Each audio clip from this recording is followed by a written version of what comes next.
الرحیم نحمدہ ونصلی علی رسولہ کریم۔ میں یہاں سفر میں ہوں اور نیٹ ورک پرابلم کی وجہ سے بار بار سگنل چونکہ ڈراپ ہو رہے تھے تو میں یہ وضاحت ریکارڈ نہیں کروا سکا جلدی۔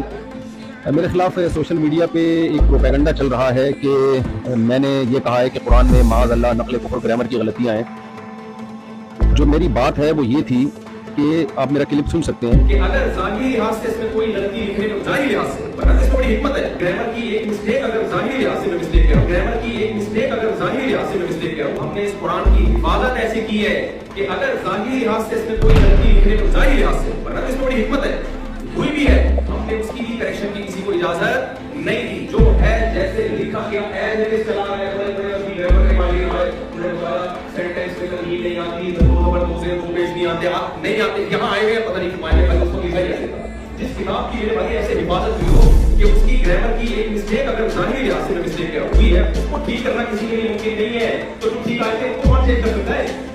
قرآن مجید میں لنسفعن بالناصیہ یہ لفظ عام قاعدوں سے ہٹ کر ہے۔ عام قاعدوں میں یہ ہوتا ہے کہ جب آپ فعل کو لکھتے ہیں تو عین نون زبر عن کے ساتھ لکھتے ہیں، الف نہیں لکھتے، عام قاعدہ۔ تو صحابی رسول نے اس کو عام قاعدے کے خلاف لکھا ہے۔ تو اس عام قاعدے کے خلاف کو میں نے یوں کہا ظاہری لحاظ سے گرامر کی غلطی ہے، ظاہری لحاظ سے۔ ظاہر کا لفظ بتا رہا ہے کہ حقیقت میں نہیں ہے، تو ظاہری لحاظ سے یہ عام قاعدے سے بالکل ہٹا ہوا ہے، 100% ہٹا ہوا ہے، یوں کہا ہے۔ تو اس میں ہو سکتا ہے مجھ سے تعبیر میں غلطی ہوئی ہو، اگر کوئی یہ سمجھتا ہے کہ میری تعبیر ٹھیک نہیں تھی یا یہ بات عوام کے سامنے کرنے کی نہیں ہے، ان کا مینٹل لیول اتنا اونچا نہیں ہے، وہ یہ سمجھیں گے گویا کہ قرآن میں غلطی ہے، تو میں اپنے الفاظ پہ معذرت کرتا ہوں اور میں اپنے ان الفاظ سے رجوع کرتا ہوں۔ لیکن میرا منشا ہرگز ہرگز ہرگز قرآن مجید کی توہین نہیں ہے، کیونکہ میرا پورا بیان قرآن کی تصدیق پہ ہو رہا ہے، قرآن کی صداقت پہ ہو رہا ہے۔ اس کا ایک ایک لفظ جو ہے وہ لوح محفوظ میں محفوظ ہے اور اسی کے مطابق لکھا گیا، اسی کے مطابق پڑھا گیا اور اللہ کی ذات سے نکلا ہوا کلام ہے۔ تو سوچئے کہ جو شخص قرآن کی صداقت کو بیان کرنے کے لیے آیا ہو، وہ کیسے قرآن کو کہہ سکتا ہے کہ معاذ اللہ یہ غلطیوں کی کتاب ہے، معاذ اللہ۔ میرا کلپ آپ سن سکتے ہیں۔ دوسری بات، نبی صلی اللہ علیہ وسلم کی شان کے لحاظ سے جو میں نے یہ بات کہی کہ آپ صلی اللہ علیہ وسلم لکھنا پڑھنا نہیں جانتے۔ ہمارے نبی کے بارے میں کوئی مت کا اجماع بھائی نہ لکھنا جانتے تھے اور نہ پڑھنا جانتے تھے۔